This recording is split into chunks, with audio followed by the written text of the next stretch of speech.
Bonjour, aujourd'hui on va étudier le dipôle RLC. On a déjà étudié le condensateur comme introduction à ce chapitre. On passe maintenant au dipôle RLC. Voilà donc cours le dipôle RLC. On va commencer par les objectifs. Le premier objectif c'est d'établir l'équation différentielle en fonction des différents paramètres du circuit tels que la charge, la tension ici aux bornes du condensateur et l'intensité du courant qui traverse le circuit. Ensuite, déterminer graphiquement à partir des courbes, ici en fonction du temps ou bien l'intensité, donc la constante du temps du dipôle RLC. On va commencer par la réponse d'un dipôle RLC à un échelon de tension. Donc le dipôle RLC est constitué d'un résisteur en série avec un condensateur. Donc voilà, le dipôle RLC, plutôt RC, c'est ce dipôle situé entre les deux points B et D. Il est formé par un condensateur en série avec un résisteur. Donc à l'instant t égale à 0, on ferme l'interrupteur K à la position 1. Donc le commutateur est basculé à la position 1. Donc le circuit extérieur représente la charge du condensateur. C'est le circuit de charge. Donc la tension aux bornes du dipôle RC passe alors instantanément de 0 à E. Donc si on ferme le circuit, donc la tension aux bornes du dipôle passe initialement 0 lorsque l'interrupteur est ouvert à E. On dit que c'est un échelon de tension. On va voir maintenant, on va étudier la réponse du dipôle RC à cet échelon de tension. Donc étude expérimentale. Donc revenons un peu. Donc ici on va brancher un oscilloscope pour visualiser tout d'abord la masse c'est entre le générateur et le dipôle RC. Donc l'oscilloscope enregistre donc la masse, ici la masse entre le générateur et le condensateur. Donc l'oscilloscope enregistre sur la voie Y1 donc la tension en borne du générateur qui est égale à la tension en borne du dipôle BD. Et sur la voie Y2 enregistre la tension UAB aux bornes du condensateur. Donc on visualise étude expérimentale, donc l'oscilloscope enregistre les oscillogrammes traduisant les variations de la tension U aux bornes du générateur et la tension IC aux bornes du condensateur. Voilà, donc on a la tension E, le générateur délivre une tension constante, ici signalé en rouge, tension aux bornes du générateur qui est égale à la tension aux bornes du dipôle RC et la tension aux bornes du condensateur. Donc initialement le condensateur est déchargé. On voit que la tension augmente progressivement. Elle prend un certain temps jusqu'à atteindre sa valeur maximale. Donc la tension UAB aux bornes du condensateur croît progressivement jusqu'à devenir égale à E. Donc, et puisque la charge Q égale à C fois la tension aux bornes du condensateur, donc la charge évolue également de la même manière que la tension UC. Elle augmente progressivement jusqu'à atteindre sa valeur maximale. Conclusion, donc la réponse d'un dipôle RC à un échelon de tension est la charge du condensateur. Donc si le dipôle est soumis à un échelon, que se passe-t-il? Le condensateur se charge. C'est la réponse. Cette réponse n'est pas instantanée, mais elle constitue un phénomène transitoire, c'est-à-dire la charge est progressive. Donc voilà, de t égale à 0 jusqu'à que la tension ici atteint sa valeur maximale. Donc on voit que la tension ici augmente progressivement. C'est le régime transitoire. La deuxième partie de la courbe, donc la tension ici devient constante et le condensateur est chargé. C'est le régime permanent. Donc on a deux régimes, régime transitoire et régime permanent. Régime transitoire, donc au cours du temps, la tension UC varie et augmente. Et en régime permanent, donc au cours du temps, la tension UC reste toujours constante égale à E. Étude théorique maintenant. Donc ici, on va prendre juste le circuit extérieur, le circuit de charge. Donc on a le générateur, le résisteur et le condensateur. Donc on va montrer ou bien déterminer l'expression de UC théoriquement. Tout d'abord, donc on va appliquer la loi d'Emaille. Donc la loi d'Emaille s'écrit UDA plutôt, plus UAB égale à E. Soit, donc UDA égale la tension aux bornes du résisteur, donc égale à R fois I, et plus UC égale à E. On a l'intensité I, c'est lié à la tension UC avec la relation donc I égale à dérivée de Q sur dt, la dérivée de la charge par rapport au temps, égale à C fois la dérivée de la tension UC aux bornes du condensateur par rapport au temps. En remplaçant I dans l'équation déduite de la loi d'Emaille, donc on obtient R fois C fois dérivée de UC par rapport au temps, plus UC égale à E. Donc en divisant par R fois C, donc on obtient dérivée de UC sur dt plus UC sur R fois C égale à E sur R fois C. Donc soit donc dérivée de UC, l'équation finale, donc dérivée de UC sur dt plus 1 sur tau fois UC égale à 1 sur tau fois E, avec tau égale à R fois C. Avec tau égale à R fois C. Donc c'est une équation différentielle exprimée en UC avec second membre qui est égal à 1 sur tau fois E non nul. On a UC égale à Q sur C et l'intensité est égale à dérivée de la charge par rapport au temps. Donc on peut déduire également une équation, au lieu d'une équation différentielle en fonction de UC, on peut déduire une équation en fonction de la charge. En remplaçant par exemple ici UC par la charge Q. Donc Q égale C fois UC. Donc en remplaçant UC par Q sur C, on obtient une équation en fonction de la charge.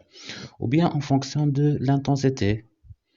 Donc l'intensité égale à dérivée de Q sur dt égale à C fois dérivée de UC sur dt. Donc on peut également déduire une équation différentielle en fonction de l'intensité. Donc de la même équation différentielle précédente, on en déduit donc en fonction de la charge dérivée de Q sur dt plus 1 sur tau fois Q égale à E sur R. Et en fonction de l'intensité, donc I plus 1 sur tau primitive de I égale à E sur R. Donc on a trois équations différentielles. Les trois sont équivalentes.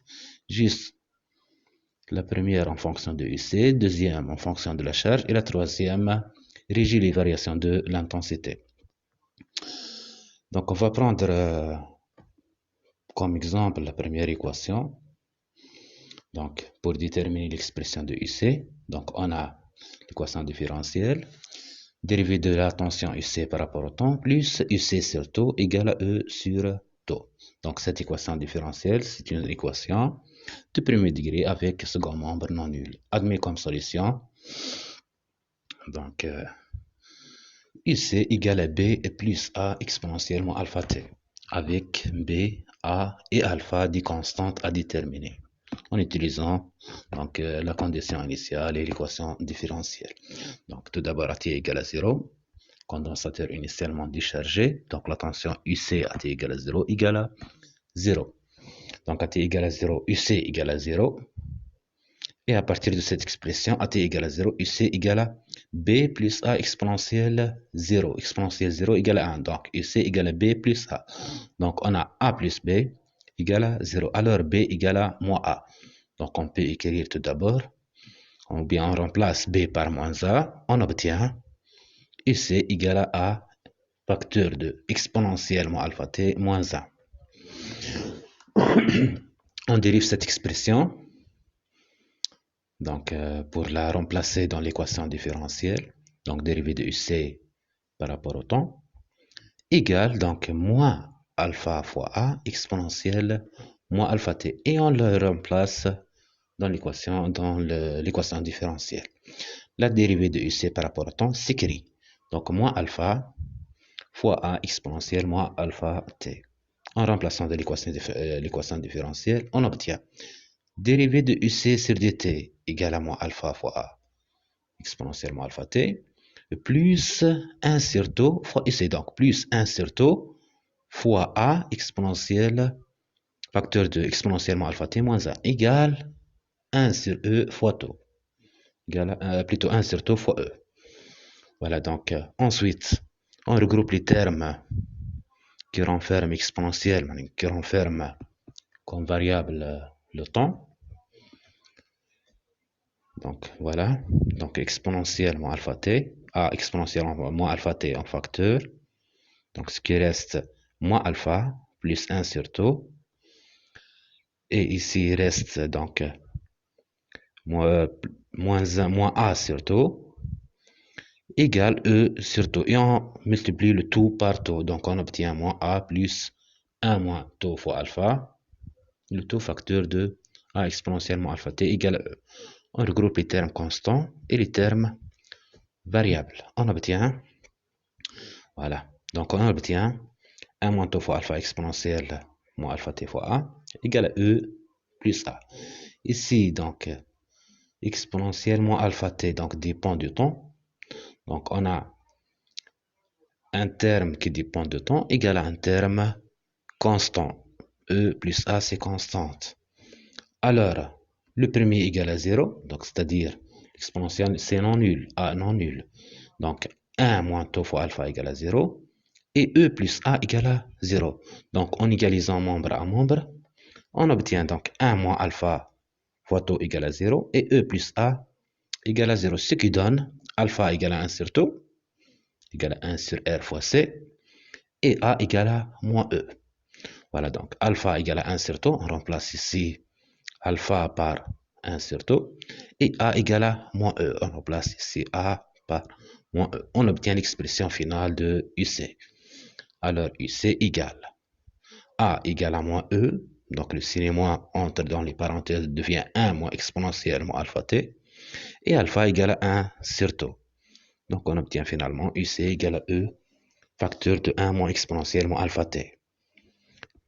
Vous voyez bien ici que lorsque t égale à 0, donc UC égale à E, facteur de 1 moins exponentielle 0. Exponentielle 0 égale à 1. Donc 1 moins 1 égale à 0. Donc AT égale à 0, UC égale à 0. C'est conforme avec les résultats pratiques. Et lorsque t tend vers l'infini, exponentielle moins l'infini égale à 0. Donc UC égale à E. Ce qui reste que UC égale à E. Donc lorsque t tend vers l'infini, UC égale à E. C'est-à-dire le condensateur est complètement chargé. Qui est conforme également avec les résultats pratiques. Donc voilà, AT égale à 0, UC égale à 0, et lorsque t tend vers l'infini, UC tend vers E.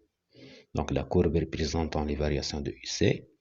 Voilà, donc la courbe c'est conforme, la courbe théorique, à partir de l'expression théorique, c'est conforme avec les résultats pratiques.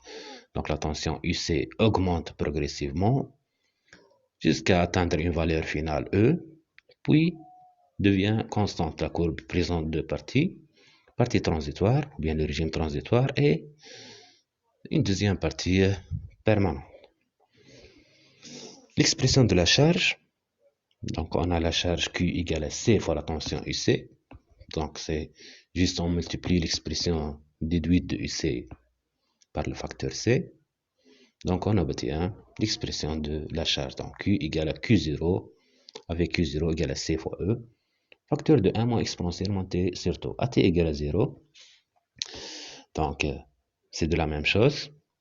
La charge Q est proportionnelle à UC, c'est-à-dire les deux varient de la même manière. Donc, AT égale à 0, tension UC égale à 0, donc la charge égale à 0. Qu'on peut le déduire directement à partir de l'expression de la charge. Donc, AT égale à 0, Q, AT égale à 0 égale à Q0, facteur de 1 moins exponentielle 0. 1 moins 1, donc égal à 0. Et lorsque t tend vers l'infini, exponentielle moins l'infini égale à 0, ce qui reste que Q égale à Q0, égale à constante. C'est la valeur maximale de la charge. Donc égale à C fois E. La courbe, c'est analogue à celle de la tension UC. Donc les deux sont proportionnels. Ou bien on dit que la courbe de la tension UC traduit les variations de la charge Q. Donc la courbe Q et présente une allure analogue à celle de la tension UC. L'expression de l'intensité, donc on a l'expression de la charge Q et la relation entre l'intensité et la charge, I égale à la dérivée par rapport au temps de la charge. Donc on dérive l'expression de la charge, on obtient l'expression de l'intensité. Ou bien on peut déduire directement à partir de la tension UC. On a l'intensité égale à dérivée égale à C fois dérivée de UC par rapport au temps.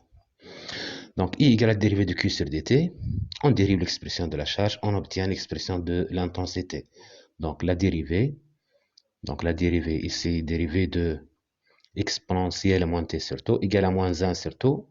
Et on a une signe moins ici, donc devient 1 sur tau fois Q0 exponentielle moins t sur tau. Donc I égale à I0 exponentielle moins t sur tau avec I0 égale à Q0 sur tau. Voilà, I0 égale à Q0 sur tau. Q0 égale à C fois E sur tau R fois C. On simplifie par C, donc ce qui reste E sur R. E sur R a la dimension d'une intensité. Voilà. Lorsque t égale à 0, donc on a I égale à I0, exponentielle 0 donc égale à I0, valeur positive. Donc l'intensité commence par une valeur maximale. Ensuite, au cours du temps, le condensateur se charge et l'intensité du courant décroît jusqu'à s'annuler. Lorsque tend vers l'infini, donc exponentiellement l'infini égale à 0, alors l'intensité tend vers 0. Et on obtient donc les variations de l'intensité du courant au cours du temps. Donc vous voyez bien que l'intensité commence à partir d'une valeur maximale, I0 égale à E sur R, et décroît jusqu'à s'annuler. Donc elle s'annule lorsque le condensateur devient complètement chargé.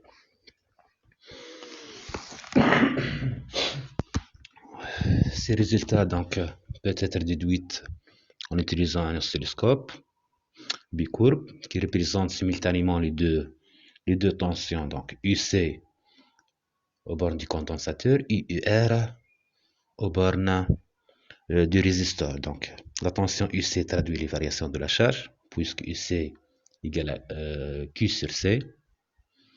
Donc la charge et la tension UC sont proportionnelles. Et UR traduit les variations de l'intensité du courant, puisque UR égale à R fois I. Donc les deux sont proportionnels. Alors les variations au cours du temps de I et UdA égale à R fois I sont analogues. On visualise simultanément l'évolution de la tension UC et l'intensité I. Sur la voie Y1, on visualise la tension aux bornes du résisteur. Donc on branche la masse ici au point A. La voie Y1 au point D pour visualiser la tension aux bornes du résisteur. Et sur la voie Y2, on visualise la tension aux bornes du condensateur. Donc la deuxième voie est branchée au point B. Donc la masse A, voie Y1 au point D et voie Y2 au point B. Donc entre la masse ici, entre la masse A et le point D, donc l'oscilloscope représente la tension UdA, qui est une tension positive. Et entre la masse A et le point B, l'oscilloscope représente la tension UbA et non UAB. Donc pour obtenir la tension aux bornes du condensateur telle qu'elle est positive, donc il faut appuyons sur le bouton inverse de l'oscilloscope pour bien visualiser la tension UC et non pas moins UC. Donc le branchement ici donne moins UC. Donc si on appuie sur le bouton inverse, on visualise UC. Voilà, donc sur la voie Y1, donc on visualise la tension UR. On voit bien qu'elle est décroissante, elle décroît à partir d'une valeur maximale jusqu'à s'annuler. Et la tension UC aux bornes du condensateur donc croît à partir de 0 jusqu'à atteindre le régime permanent. Donc on voit ici que lorsque le condensateur devient chargé, c'est-à-dire la tension UC devient constante, Également, l'intensité du courant devient constante nulle. Donc, au même instant, pratiquement au même instant. La décharge maintenant d'un condensateur dans un résisteur. Donc, on va prendre le même montage initial, mais après la charge, on bascule le commutateur à la position 2. Donc, le circuit ne comporte maintenant que le résisteur et le condensateur. Donc, le condensateur se décharge dans le résisteur. Donc, le condensateur étant préalablement chargé, on bascule le commutateur dans la position 2. C'est la voie Y2 de l'oscilloscope. On enregistre l'oscillogramme traduisant la tension UC. Voilà. Donc, la tension UC à t égale à 0 si on prend l'instant de basculement vers la position 2, l'instant initial. Donc, à t égale à 0, condensateur s'est chargé, la tension UC est maximale. Au cours du temps, que se passe-t-il? La tension UC décroît jusqu'à s'annuler. C'est la décharge du condensateur. Et par la suite, donc, AT égale à 0, UC égale à E. Par la suite, UC décroît du fait que l'énergie emmagasinée par le condensateur pendant la charge est progressivement dissipée dans le résisteur. La tension UC décroît donc jusqu'à s'annuler. De même pour la charge Q, puisqu'elle est proportionnelle à la tension UC. Maintenant, de la même manière que la charge, on va faire une étude théorique. Tout d'abord, le circuit, on a dit qu'il ne comporte qu'un résisteur et un condensateur. Donc, on va appliquer la loi d'Emaille juste à ce circuit-là. Donc, on va appliquer la loi d'Emaille. On a un condensateur et un résisteur. On applique la loi d'Emaille. On a UC plus UR égale à 0. Donc, UC plus R fois I égale à 0. Avec l'intensité I égale à la dérivée par rapport au temps de la charge, donc égale à C fois la dérivée par rapport au temps de la tension UC. Donc, en remplaçant I ici par son expression en fonction de UC, on obtient l'équation différentielle en fonction de la tension UC. Donc, UC plus R fois C fois dérivée de UC par rapport au temps égale à 0. On divise par R fois C.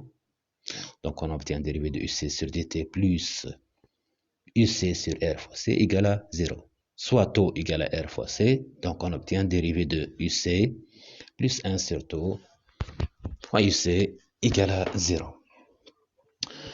C'est une équation différentielle en UC sans second membre. Sans second membre. Le deuxième membre est nul. De la même manière, on peut obtenir donc une équation différentielle en Q ou bien en I. Juste en utilisant donc cette relation entre l'intensité, la charge et la tension UC. Donc on peut également obtenir les équations en Q et en I. Donc on obtient la dérivée de la charge plus 1 sur taux fois Q égale à 0 et I plus 1 sur taux primitif de l'intensité égale à 0. Donc on a également trois équations différentielles équivalentes. On va prendre la première et on commence par déterminer l'expression de la tension UC. Donc, expression de UC, on a l'équation différentielle suivante. Dérivée de UC plus 1 sur taux fois UC égale à 0. Elle admet comme solution. Donc, UC égale à A exponentielle moins alpha t, avec A et alpha des constantes à déterminer. Donc, on commence à t égale à 0. Le condensateur s'est complètement chargé. Donc, à t égale à 0, on a basculé le commutateur à la position 2. Donc, le condensateur est chargé. Alors, UC égale à E. Donc, à t égale à 0, UC égale à E. Et à partir de cette expression, à t égale à 0, UC égale à...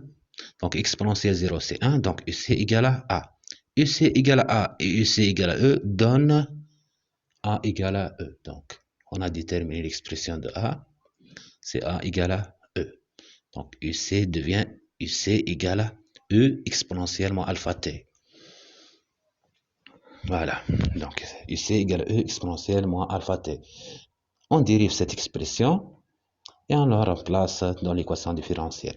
Donc, la dérivée de UC égale moins alpha fois E exponentielle moins alpha t. Et on remplace dans l'équation différentielle. Donc, on obtient la dérivée de UC par rapport au temps, donc égale moins alpha fois E exponentiellement alpha t, plus 1 sur tau fois UC, donc plus 1 sur tau fois E, A égale à E, exponentielle moins alpha t. Donc, on peut simplifier par E exponentielle moins alpha t, terme non nul, ce qui reste moins alpha plus 1 sur tau égale à 0. Donc, alpha égale à 1 sur tau. Donc, alpha égale à 1 sur tau. Et finalement, donc, on obtient l'équation, ou bien l'expression de UC. Donc, UC égale A, donc égale à E, exponentiellement alpha t, donc exponentielle moins t sur tau. Voilà, donc on obtient l'expression de UC. Aux limites, donc à t égale à 0, on a le condensateur chargé, donc UC égale à E, ce qui est conforme avec les résultats pratiques. Et lorsque t tend vers l'infini, donc le condensateur se décharge, donc UC égale à 0. À partir de cette expression, lorsque t tend vers l'infini, exponentiellement l'infini égale à 0, donc UC égale à 0. Donc cette expression est en accord avec les résultats pratiques.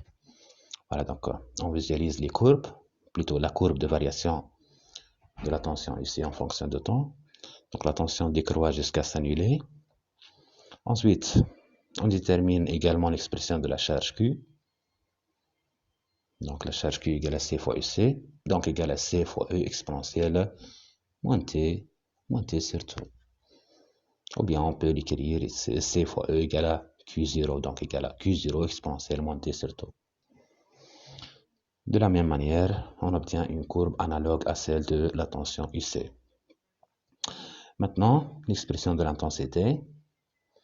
L'intensité égale à la dérivée de la charge, donc égale à la dérivée de C fois E exponentielle moins T sur tau, égale, donc on dérive l'exponentielle par rapport au temps, donc on obtient dérivée de exponentielle moins T sur tau égale moins 1 sur tau, donc on obtient moins C fois E sur tau exponentielle moins T sur tau, avec tau égale à R fois C, donc simplification par C, ce qui reste I égale à moins E sur R exponentielle moins T sur tau.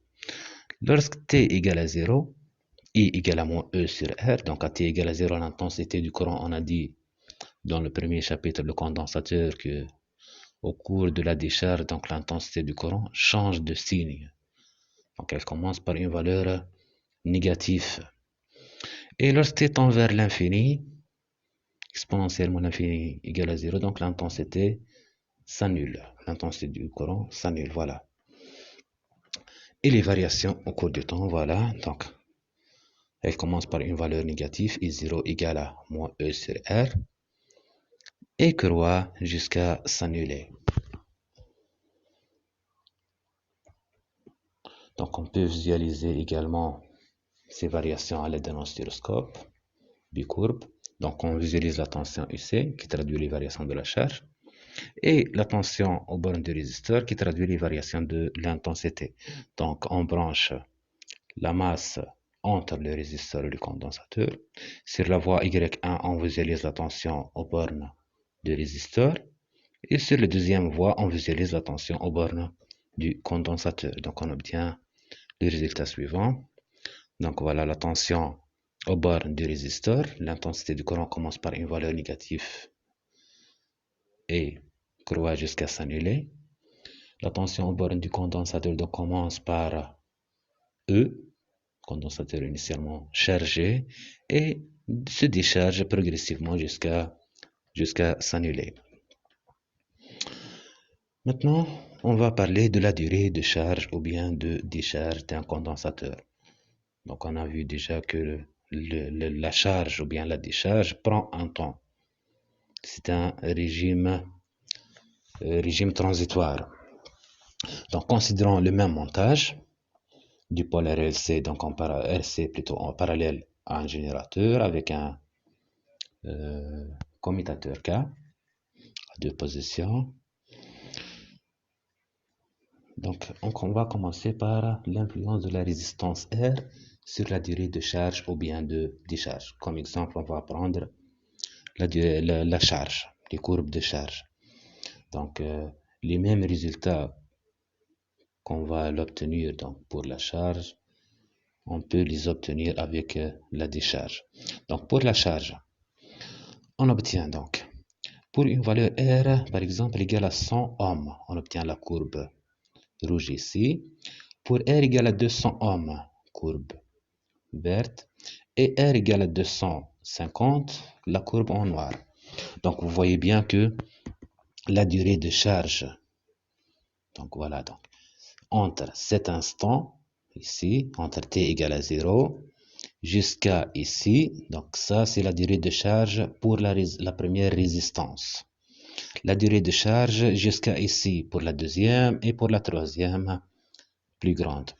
Donc, ce qu'on voit ici que lorsque R augmente, elle passe par exemple de 100 à 200, la durée de charge passe de cette valeur à cette valeur. Donc, la durée de charge augmente avec la résistance. Donc, le temps de charge augmente avec la résistance.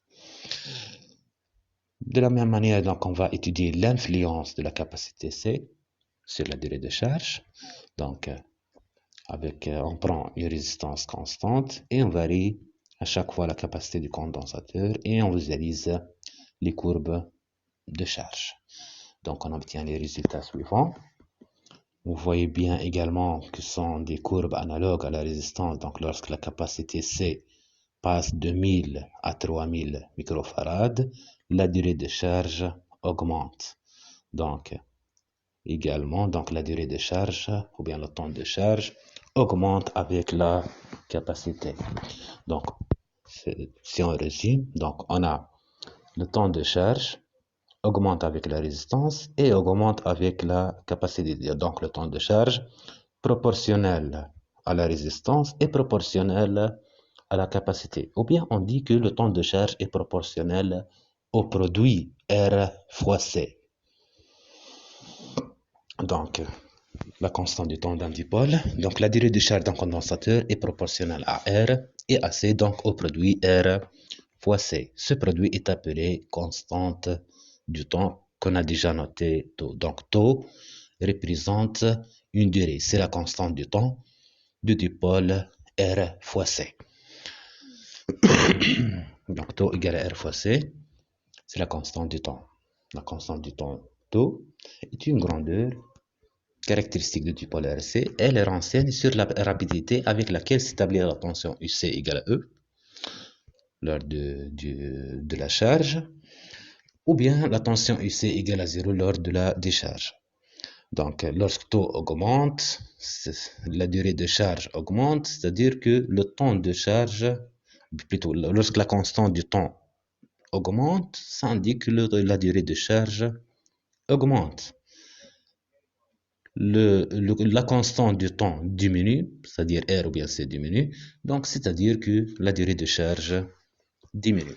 Donc, plus que taux est grande, plus que la durée de charge est grande, et inversement.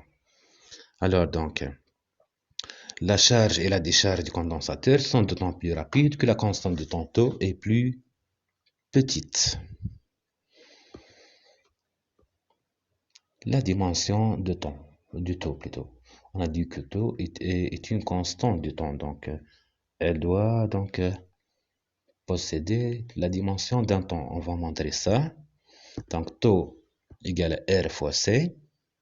R, on peut l'écrire, c'est la dimension, si on rappelle la loi d'Ohm relative au dipôle résisteur. UR égale à R fois I, donc la résistance à la dimension d'une tension sur intensité. La capacité C, donc la capacité C c'est défini donc égale à I fois T sur T. Donc en utilisant l'expression de la charge. Plutôt I fois T, ici I fois T, pardon, I fois T sur U. Tension UC.